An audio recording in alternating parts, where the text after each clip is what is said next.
প্রিয় দর্শক, আসসালামু আলাইকুম। ভাইটি আসছে চিকিৎসা করতে আমার কাছে। ওনার বাসা হলো 2500। তো এর আগে উনি একবার চিকিৎসা নিয়েছিল ঈদের আগে। তো আমার থেকে না, ঢাকাতে এক জায়গাতে চিকিৎসা নিছে 12 নম্বরে। তো ওইখানে অনেকবার যেতে হয়, যার কারণে ভাই এখানে আমার ইউটিউবে ফেসবুকে সার্চ দিয়ে আমার ঠিকানাটা পাইছি না। আমার অনেকগুলো ভিডিও দেখে উনি উৎসাহিত হয়ে আজকে চিকিৎসা নিতে আসছে। দেখলাম যে এর আগে যেখানে চিকিৎসা নিছে আসলে ওই জায়গাতে চিকিৎসাটা ততটা ভালো হয় নাই। কারণ অনেক জায়গাতে গেলে এই যে এইখানে যে টার্বিনেট থাকে, পলিপাস থাকে সামনের অংশগুলোতে মূলত ওনারা এটা পুরে দেয়। ভিতরে যে পলিপটা থাকে ওইটা কিছুই করে না, যার কারণে উনি ওনার এই সাইডে আর এই সাইডে সামনের অংশ পুরে দিচ্ছে, কোনো কাজই হয় নাই। আজকে আসলো ভাই। আপনার কি সমস্যাটা হয় রাতে? আমার সব সময় রাতে দিনে একটা নাক বন্ধ থাকে, যে কোনো একটা চালু থাকে, একটা বন্ধ থাকে।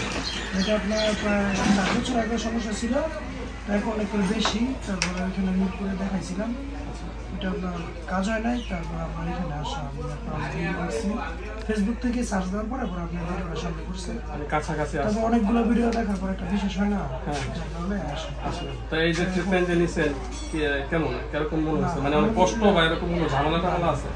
আলহামদুলিল্লাহ ভালো, আশা করা যায় ভালো।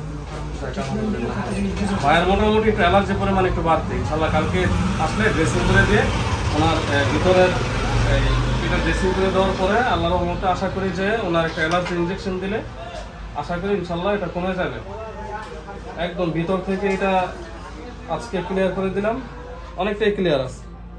হ্যাঁ, এটাও ক্লিয়ার আছে।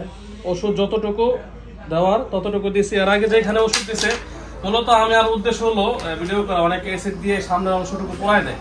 তো এইভাবে অ্যাসিড দিয়ে সামনের অংশটুকু পোড়ায় না দিয়ে আমার কথা হলো যে আপনারা যারাই চিকিৎসা করেন, আমার কথা হলো যেখান থেকে পলিপটা আসছে এই পর্যন্ত পুরোটা একেবারে কমপ্লিট করে ভিতর থেকে এটা বের করে দেন।